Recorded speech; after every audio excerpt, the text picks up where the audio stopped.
ሰላም የሀገሬ ልጆች እንዴት ናችሁ? ሰላም ናችሁ ወይ? ሰላማችሁ በያላችሁበት ቦታ ብዝት ብዝት ይበል። እንዴት ናችሁ? እንግዲህ በዛሬ ቀን ይዤላችሁ የመጣሁት ቀይ ስጋ ከምንመገብና አሳ ከምንመገብ የትኛው ነው ለጤንነታችን በጣም አስፈላጊ የሚለው ነው። ውዶቼ ቀይ ስጋን የምትወዱ ሰዎች ቀይ ስጋን በሳምንት ውስጥ 4ቴም 5ቴም 3ቴም ለምትመገቡ ሰዎች እና ቀይ ስጋ በጣም ለጤንነታችን አደጋ አለው፣ ምንም ጥርጥር የለው እና አደጋ አለው ብዬ ስል ይገላል ያሳምማል ማለት አይደለም። ግን አስከትሎ የሚመጣው በየአዘውትረን የምንበላው ቀይ ስጋ አዘውትሮ የሚመጣው ከቀይ ስጋ በብዛት ከመብላት አዘውትሮ የሚመጣውን ጉዳት ነው ዛሬ ልነግራችሁ የመጣሁት ማለት ነው። መቼም ብዙዎቹ ታውቃላችሁ፣ ሳታውቁ አትቀሩም። በብዛት ሁሉም ሰው ያውቃል ማለት ነው። ግን ትኩረቱ የቱ ጋር ነው? እውነት እያወቀን ቀይ ስጋ ጉዳት እንዳለው እያወቀን ነው የምንበላው በየጊዜ ወይስ የሚለውን ነው። እና ቀይ ስጋ በብዛት ብቻውን ራሱ ማለት ነው ብቻውን ራሱ ቀይ ስጋ መብላት ስጋው ብቻውን ራሱ ጉዳት አለው ቀይ ስጋ። ከእንደገና ደግሞ ቀይ ስጋ ስንበላ በክትፎ መልክ የምንበላ ክትፎ እየሰራን የምንበላ ማለት ነው። እሺ ክትፎ ስንሰራ እዛ ውስጥ የምገባውን ቅቤ ታውቁታላችሁ፣ ምን ያህል ክትፎ ምን ያህል ቅቤ እንደሚወስድ። አንደኛ ክትፎ ቀይ ስጋም ጉዳት አለው፣ ራሱን ችሎ ጉዳት አለው ተብሎ ሲባል አይ ቀይ ስጋ ጉዳት አለው ቀይ ስጋ ይገላል ማለት አይደለም።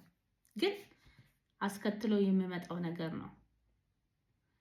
ከእንደገና ቀይ ስጋ ውስጥ የምንጨምረው የቅባት ብዛት ቅቤው ማለት ነው።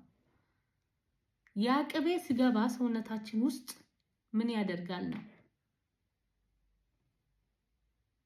ይሄ ደም ግፊት የተባለ ከደም ግፊት ቀጥሎ የሚመጡት ነገሮች ከየት ይመጣ ይመስላችኋል? ከአመጋገባችን ነው። ከአመጋገባችን ጥንቃቄ አለመውሰድ። ምክንያቱም ቀይ ስጋ እንወዳለን፣ በጣም እንወዳለን፣ ይጣፍጣል፣ እውነት ነው። ቀይ ስጋ ተቆርጦም ይበላል። ቀይ ስጋ በወጥ መልክም ይበላል፣ ወጥ ተሰርቶ ማለት ነው። ቀይ ስጋ በክትፎም ይበላል። አሁን እስቲ በቀላሉ ክትፎ የተባለ ነገር በብዛት ምክንያቱም ሰው ክትፎ በብዛት ይወዳል፣ ቁርጥም ይወዳል፣ ቀይ ስጋም ይወዳል፣ ሁሉም ሰው ከኔ ጀምሮ ማለት ነው። ግን ጉዳቱስ ምን ያህል ሰው ነው በአሁኑ ሰዓት እየተጎዳ ያለው? ክትፎ ስንሰራ ክትፎ ውስጥ የሚገባው የቅቤ ብዛቱ ክትፎ ሲሰራ ቅቤ በጣም ይወስዳል። ግን በአይን ስታይ ግን ቅቤ ያለው አይመስልም። ግን ቅቤ በጣም ነው። ስንበላ ግን ምላስ ላይ ይታወቃል። ስጋውም በሳል ላይ የተደረገ ስላልሆነ ትንሽ ነው፣ ሞቅ ነው፣ በቅቤ ነው የሚሰራው። ሲፈስ አይታይም። እርጥብ ስጋ ስለሆነ ይወጣዋል። ያን ስንበላ ግን ቅቤው ሰውነታችን ውስጥ ገብቶ ግን ምን ስራ እየሰራ ነው? ያ ቅቤ ገብቶ ማለት ነው በእኛ ሰውነት ውስጥ ጥሬውም ራሱ ቅቤ ሳይኖር ጥሬውም ራሱ ጮማውን ከም ባይኖርበት ንጹህ ቀይ ስጋው ራሱ በጣም አደጋ አለው። አዘውትረን ከበላን ማለት ነው በሳምንት 4ቴም 3ቴም ቀይ ስጋ የምንመገብ ከሆነ አደጋ አለው። ምክንያቱም ደም ግፊትን አስከትሎ ይመጣል። ጨው ራሱ በምግብ ውስጥ መብዛት ጨው ራሱ በጣም አደጋ አለው። አንዳንዴ ምግብ ጨው የለው ምናምን እያለን የምንጨምረው ነገር አይኑረው። መለማመድ አለብን።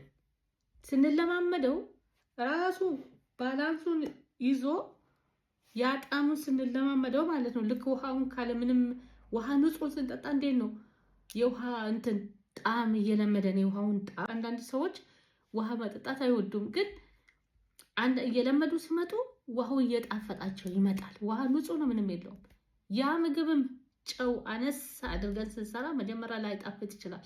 ከጊዜ በኋላ ግን ምላሳችን እየለመደ ሲመጣ ባላንሱን ይዞ እንትን ይላል ማለት ነው። እንወደዋለን፣ ይስተካከላል ማለት ነው።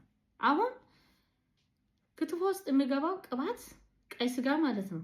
የሚገባ ቅባት ወደ ሰውነታችን ሲገባ ብዙ ነገር አስከትሎ ይመጣል። ደም ግፊት፣ ከደም ግፊት በኋላ ስኳር፣ ከስኳር በኋላ የሚመጡት ብዙ ነገር። አንድ የደም ግፊት ከመጣ እውነት ባላንስ እና ኮንትሮል ካላደረገን ማለት ነው፣ ከዛ በኋላ ነው ነገሮች እየጨመሩ የሚመጡት። እና ቀይ ስጋ ከመብላት ምንድነው መብላት? አሳን ብንበላ ለጤንነታችን 100% አሳ ለሰውነታችን አስፈላጊም ነው፣ ጠቃሚም ነው፣ ሁሉ ነገር ነው። አሳ ስንመገብ እንዴት ነው አሳን የምንመገበው የሚለውን ነገር ደግሞ ስንመጣ አሳን በደንብ በንጽህና እናጥባለን። በጣም በንጹህ እናጥባለን። ቅመማ ቅመም አድርገን ያው የታወቀ ነው፣ ሰዎች ይሰራሉ። ብዙ ሙያ ያላቸው ሁሉ ሰው በብዛት ይችላል። ንጽህናም በብዛት ብዙዎች ጎበዞች ናቸው። ኦኬ ይሰራሉ። አሳውን በዘይት የሚጠብሱ፣ አሳ በዘይት መጠበስ የለበትም። ምክንያቱም አያችሁ አሁን አሳ በዘይት ሲጠበስ ዘይቱን ነው ይዞ የሚወጣው። ዘይቱን ይዞ ሲወጣ አሳው አይ ከስጋው አሳ ይሻላል ብለን አሳውን ግን በዘይት መጥበስ የለብንም። በዘይት ሲጠበስ ዘይቱን ይዞ ይወጣል። የምንበላው ምንድነው? አሁን ክትፎውን ወደ ውስጥ በቅቤ ስናስገባ የነበረ ደግሞ እዚህ ጋር አሳ በዘይት ሲጠበስ ዘይቱን ነው እያስገባን ያለ ነው ማለት ነው። አሳ በኦቨን ውስጥ ነው መጠበስ አለበት። በንጽህና ከታጠበ በኋላ ቅመማ ቅመም ከተደረገ በኋላ ዘይት በጣም ትንሽ ጠብታ ከተደረገ በኋላ ሎሚ በብዛት ከፈሰሰ በኋላ በደንብ ተደርጎ በኦቨን ውስጥ ይጠበስና በዛም ነው መበላት አለበት። በእንደዛ አይነት ነው አሳ መበላት ያለበት እንጂ አሳም በዘይት ጠብሶ መብላት ራሱ ልክ ጥሬ ስጋን በክትፎ መልክ ተሰርቶ በቅቤ በስቶበት ወደ ውስጥ እንደምንበላ ምንም ልዩነት የለውም። በዘይት የምንጠብስ ከሆነ ማለት ምክንያቱም ዘይቱን ይዞ ይወጣል፣ እንበላለን። አሳው ከሽከሽ ይላል፣ ይጣፍጣል፣ እንበላለን። ግን ምንድነው ዘይት አሁንም እያስገባን ነው ማለት ነው። እና ምንድነው በዛሬ ቀን እንግዲህ ምን ለማለት ፈልጌ ነው፣ ጥሬ ስጋን አዘውትሮ ከመብላት በሳምንት 4ቴም 3ቴም ያላቸው ሰዎች ገንዘብ ያላቸው ሰዎች ከመብላት አሳን ብንበላ፣ አሳን ደግሞ ስንበላ ጠብሰን ሳይሆን በኦቨን ውስጥ ብንበላ፣ ጠብሰን በኦቨን ውስጥ ተሰርቶ ብበላ ጥቅም አለው። ስለዚህ ከጥሬ ስጋ ራቁ። ጥሬ ስጋን በሳምንት አንዴ ብትበሉ በቅቤ በክትፎ ሳይሆን ቅቤ ሳይበዛ ክትፎ ሳታበዙ በወጥም ሰርታችሁ ለብ አድርጋችሁ፣ በተለይ ጥሬን ደግሞ ስጋ ጥሬ ከመብላት በእሳት የተሰራ ስጋ ብበላ ለጤንነታችን በጣም አሪፍ ነው። ምክንያቱም ሰው በብዛት ክትፎ ይወዳል፣ በብዛት ጥሬ ይወዳል። ያ ጉዳት አለው። አሁን ደም ግፊት የሌለባችሁ ሰዎች ወደፊት እናንተም ይሄ እድል ሊኖራችሁ ይችላል። ስለዚህ ከአሁኑ መጠንቀቅ፣ ጤንነታችሁንም ከአሁኑ መጠበቅ ነው ያለባችሁ። በጊዜ ብሉ። ስጋ ይጣፍጣል፣ አትብሉ ማለት አይደለም፣ ግን ገደብ ይኑረው። ስንበላ አለን አገኘን ብለን ዝም ብለን የምንበላ ነገር ራሳችን ላይ በሽታ ናና እያለን እየጠራ ነው ማለት ነው። ራሳችን ላይ በሽታ እየጠራ ነው። ስለዚህ እንግዲህ ከኔ በላይ እናንተ ታውቃላችሁ። ተጠንቀቁ። ከጥሬ ስጋ ከማዘውተር አሳን ብንመገብ ይመረጣል። ለዚህ ነው ውዶቼ፣ በጣም ነው የምወዳችሁ። ቪዲዮውን ከወደዳችሁ ሼር፣ ላይክ፣ ሰብስክራይብ አድርጉ። በጣም ነው የምወዳችሁ። መልካም ቆይታ